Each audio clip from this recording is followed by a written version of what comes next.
Hello everyone, this is Striker Utasa from Stronghold Central, putting the tank back in Titan, and today I want to talk about the Aurora Dawn. It's the new Stasis waveframe sword from the Edge of Fate, and honestly, it's a really interesting sword. We have some new perks to talk about. New sword perks in the year of our Lord 2025? Let's freaking go! So first off, I want to talk about what I would recommend for this sword for Stronghold players, or just people who really enjoy swords, and that would be Sharp Harvest, Cold Steel. I think that is an incredibly good perk combo for just general sword usage. If you just want a pure utility sword, you can stun overloads and you can generate some special ammo. It's quite nice. Now, for everyone else who actually enjoys using swords for like PvE ad clear or maybe even some DPS on stuff like champions and things like that, if you're not just going to use like, I don't know what non-sword enjoyers use. I don't know, a shotgun maybe? I don't know what y'all use, I'll be real. I just use the swords. They're fun as hell. Anyway, for people who actually do enjoy using swords for DPS or for like champ bursting, stuff like that, highly recommend Tireless Blade, Cold Steel with the new Temporal Blast perk. The Temporal Blast perk actually does more damage, like more DPS on just one heavy than Adept Impact, which is really interesting.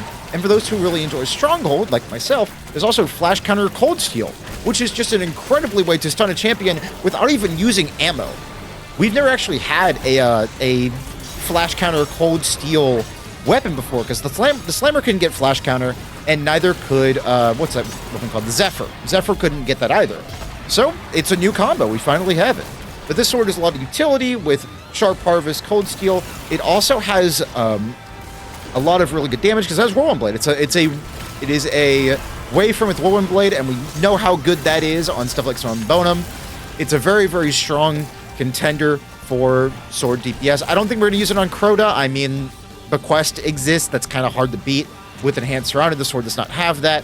But for stuff like the Warlord's Ruin first boss, I can't remember the name of, sortable bosses like that, this could be a decent option. I don't think it's gonna top anything. I do like the Origin trait though. This could go pretty hard on an Icefall Mantle build.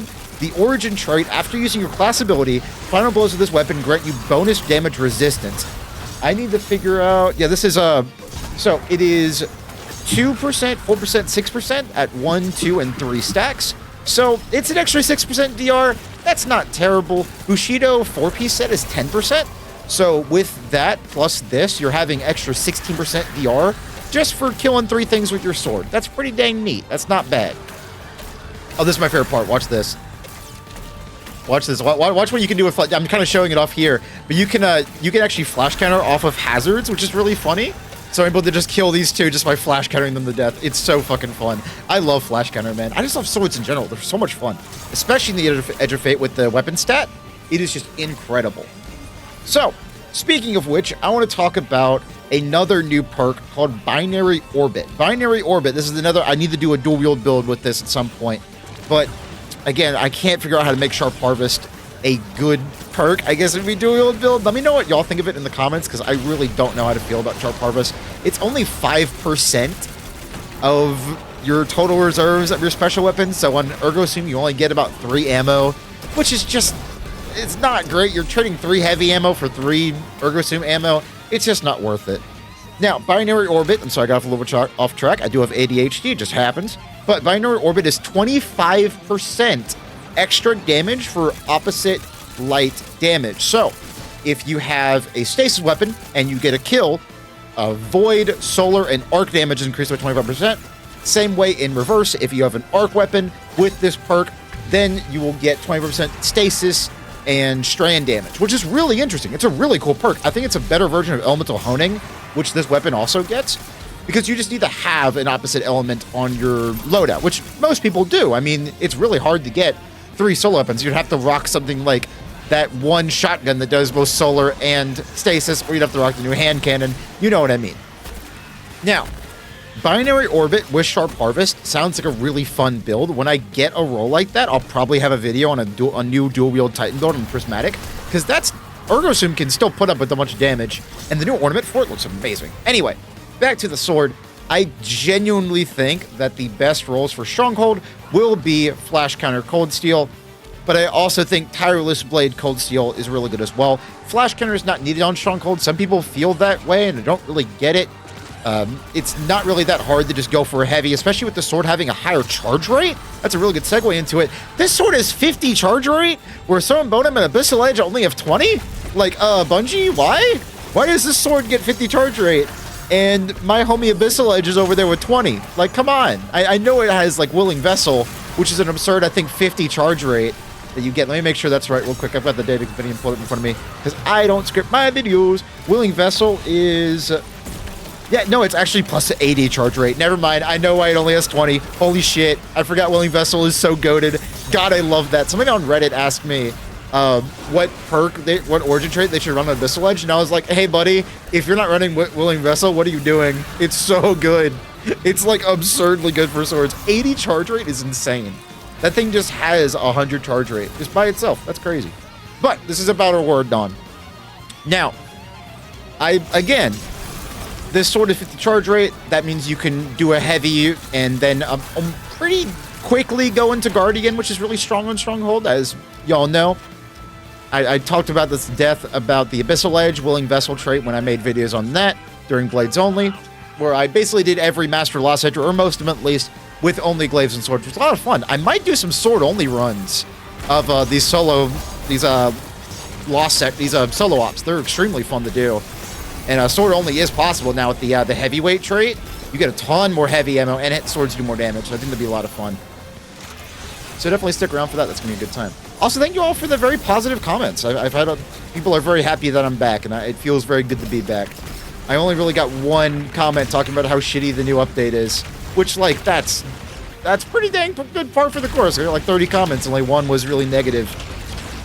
But I think the sword's freaking cool. I can't wait for the Stasis, for the Solar Wave Frame sword, the Sinancia. That's going to be amazing during Sword Week. And God, Sword Week for Arms Week is going to be so freaking cool, dude. I can't imagine what kind of exotic mods we get. Temporal Blast is just, it's a blast to play with. It's really freaking cool. The fact that every, like, 2 or 3 light attacks I'm getting this huge AoE on my sword is just sick. It's a lot of fun. This is also only at negative 40 light, by the way, not negative 50. I'm going to do negative 50 for every single solo ops and Pinnacle and Fire Team ops. So if you're interested in that, definitely stick around and check out yesterday where I think I actually did negative 45, like a dummy hit, so I'm going to have to redo creation yesterday, but it was still a very fun run. I'm going to wait till I have a much better setup for that, though, because I don't think Aurora Dawn is what I'm going to be bringing into negative 50 stuff. Because I could do it, it just kind of took forever, which is why I'm not uploading a negative 50 run and uploading a negative 40 run. Just because it's more interesting to watch, I think. It's faster. But yeah, that was Aurora Dawn weapon review. I hope you enjoyed, and if you did, a like, sub, and comment would be appreciated. I read every single comment, and I reply to most of them, because that's kind of why I'm doing this now, is just to talk about Destiny, because I am obsessed with this game. I am super excited with the Edge of Fate. I'm having a ton of fun with it. I'm going to go over the build real quick. Whenever Past Me actually opens up his goddamn menu. There we go. Now let's go and check out the armor mods. This is the same build I ran yesterday. It's a really simple Stronghold build. It makes you basically immortal. I absolutely love Berserker Titan. Banner of War with Woven Mail is just freaking crazy on it. You have so much variability. Nothing can really hurt you, especially with a Flash Counter sword. You're just never going to die. It's fan-freaking-tastic. Yeah, there's my boy Banner of War. Favorite aspect of the game by far. Absolutely freaking love it. And then we'll go over the weapons real quick. I basically just put on 3 things that can stun champ types. So Faucet's Decline with Sword Logic Hipfire Grip. Hipfire Grip on this weapon is crazy, by the way. Definitely try that out. It's very, very fun. Aeronus Vow, I think, is also really good this season. The extra solar damage is fantastic, especially when combined with the Cold Steel weapon. Temporal Blast is so much fun. It's more damage than Adept Impact as well, because one heavy can prime the blast, and then the light attack from the heavy ignites it. It's freaking cool. It's very, very fun. And last but not least, oh yeah, I also got tier 4 Aurora Dawn. That's sick as hell. Let's go. It's got Tireless Blade Cold Steel, which I've been using a lot. That's probably my most used Aurora Dawn. It's sick. Yeah, the fact that Flash Counter can proc Cold Steel is so freaking cool, by the way. And there's my artifact. I hope you all had a wonderful day. If you have any feedback or anything you want to know about swords and the Stronghold, and if you just want to talk about the game in general, I'm in the Discord all the time. Discord in the description of the video. You have a wonderful day. Goodbye.